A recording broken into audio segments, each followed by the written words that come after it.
এখন থেকে হোয়াটসঅ্যাপে আপনি 2টা নাম্বার ব্যবহার করতে পারবেন। তো কিভাবে চলুন দেখি। তো প্রথমে আপনি আপনার হোয়াটসঅ্যাপে চলে যাবেন, যাওয়ার পরে 3 ডট যে আইকনটা রয়েছে সেই আইকনটাতে ক্লিক করবেন। ক্লিক করার পরে আপনি দেখতে পারবেন সেটিং, এখানে জাস্ট ক্লিক করুন। এরপরে ওপরের দিকে একটা আইকন দেখতে পাচ্ছেন, এই আইকনটাতে জাস্ট ক্লিক করুন। এরপরে আপনি আপনার আগের অ্যাকাউন্ট এবং নিচে অ্যাড অ্যাকাউন্ট দেখতে পাবেন, এই অ্যাড অ্যাকাউন্টে জাস্ট ক্লিক করুন। ক্লিক করার পরে ম্যানুয়ালি আপনি যেভাবে হোয়াটসঅ্যাপটা ইনস্টল করেন সেভাবে ইনস্টল করে নেবেন। এখন কথা হচ্ছে এক অ্যাকাউন্ট থেকে আরেক অ্যাকাউন্টে আপনি কিভাবে সুইচ করবেন।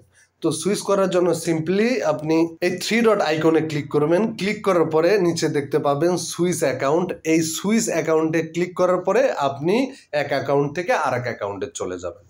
তো এরকম ইম্পর্টেন্ট ভিডিও পাওয়ার জন্য আমাদের সাথে থাকুন এবং আমাদের পেজটাকে ফলো দিয়ে রাখুন এবং আমাদের চ্যানেলটাকে সাবস্ক্রাইব করুন। দেখা হচ্ছে নেক্সট ভিডিওতে।